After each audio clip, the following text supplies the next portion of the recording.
Yo les experts, ici le Capitaine Marco, je suis très heureux de vous retrouver pour la 15e journée de Liga. C'est vrai, ça fait 2 semaines qu'on est absent sur la chaîne, mais j'ai glissé un communiqué où j'ai signalé que j'étais souffrant et ça va beaucoup mieux maintenant et on peut reprendre du service. Donc le Real Madrid, après sa victoire la semaine dernière face à Cadiz 3-0, où Rodrigo aura étrié les joueurs de Cadiz, le Real retrouvait aujourd'hui le Santiago Bernabéu face à Grenade. Grenade qui avait fait match nul contre le FC Barcelone de but partout. Donc, c'était pas un adversaire à prendre à la légère. Bien que ça fait plusieurs matchs maintenant qui n'ont plus connu la victoire. Donc, voilà, le Real Madrid partait sur une composition sans Vinicius, toujours blessé.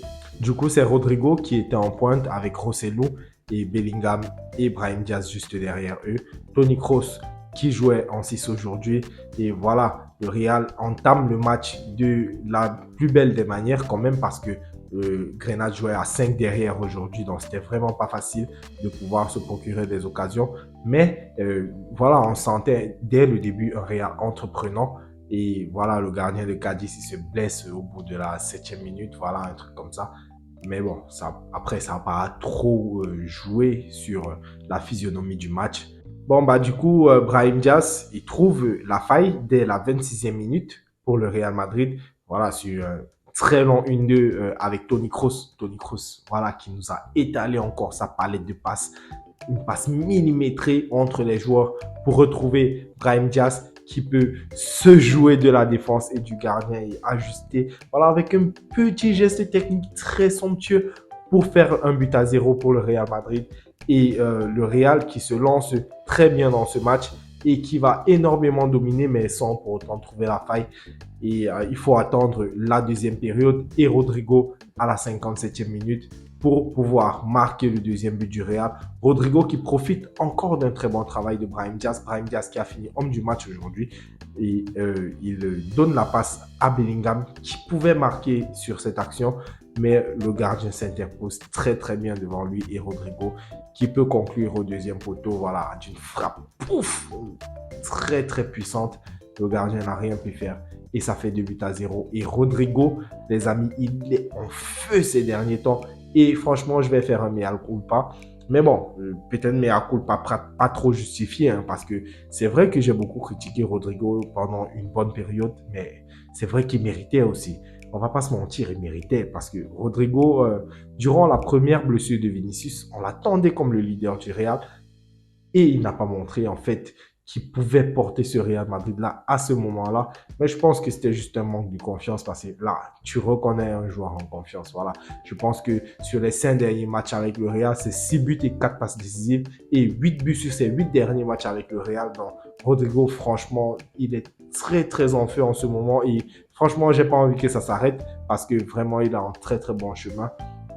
Il est en train de retrouver des statistiques parce que voilà justement ce qu'on lui reprochait. C'était pas en fait qu'il ne jouait pas bien parce que Rodrigo, en quelque sorte, il a toujours bien joué. Il a toujours bien joué. C'est un joueur qui est très juste techniquement. Il prend pas énormément de risques. Il prend pas autant que Vinicius en tout cas. Et ça fait que justement sur certains dribbles et tout, il est moins enclin à perdre le ballon par rapport à Vinicius par exemple. Et donc du coup, il fait toujours ses matchs mais sans pour autant faire des stats. Et c'est ce qu'on lui reprochait. Et là, il fait des stats et c'est très important. Donc, Rodrigo, très bon match aujourd'hui. Brahim Diaz, homme du match. Bellingham, il n'a pas marqué, mais une fois de plus, il a sorti un très bon match, très juste techniquement. Voilà, toujours disponible pour ses partenaires. Il aurait pu me faire marquer plusieurs joueurs aujourd'hui. Je pense à Brahim, qui a reçu une très belle passe de Bellingham. Je pense à Fede. Je pense à Lucas Vasquez aussi. Et Rosselló. Rosselló, franchement, Rosselló, je lui en veux pas en fait. Je lui en veux pas, mais bon, je pense qu'à un moment donné, ça commence aussi à faire un peu trop quand même. Parce que Rosselló, il va pas dire qu'il reçoit pas le ballon. Il reçoit les ballons quand même. Il reçoit assez de ballons. Il peut pouvoir se créer des occasions pour pouvoir marquer. Mais voilà, c'est très difficile de les mettre au fond. Et voilà, en Champions League, mercredi, il a eu énormément de ballons avant de pouvoir mettre ce but. Et après, il s'excuse face au public. Bon, après, comme moi je l'ai dit, il venait en sachant qu'il devait être remplaçant dans cette équipe. Là, il se retrouve titulaire et il ne sait pas trop comment gérer ça. Voilà, tu sens que techniquement, il est en dessous des autres, mais il essaie, il fait de son mieux.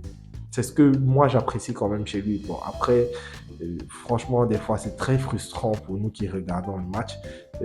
Aujourd'hui encore, Rosselló, il m'a énormément frustré et franchement, c'est dur, c'est dur. Mais je me mets à sa place et je comprends que mentalement, c'est pas évident pour lui en tout cas. Donc voilà, très bon match du Real Madrid aujourd'hui qui remporte ce match et qui passe devant Girone. Girone qui a gagné en après-midi face à Valence alors qu'ils étaient menés 1 but à 0. Voilà, doublé de Christian Sciani, l'éternel Christian Sciani à la 92e et à la 88e minute pour donner la victoire à son club de cœur. Et Girone qui reste au coude à coude avec le Real Madrid avec 38 points. Et on attend les résultats du Barça et de l'Atlético demain pour les voir s'ils vont revenir à quelques points des leaders. Donc voilà les amis, c'était tout ce qu'on pouvait dire pour aujourd'hui et on se retrouve demain pour le débrief du match du Barça. D'ici là, prenez tout soin de vous, likez la vidéo si elle vous a plu, abonnez-vous à la chaîne si ce n'est pas encore fait et prenez tout soin de vous. Tchuss.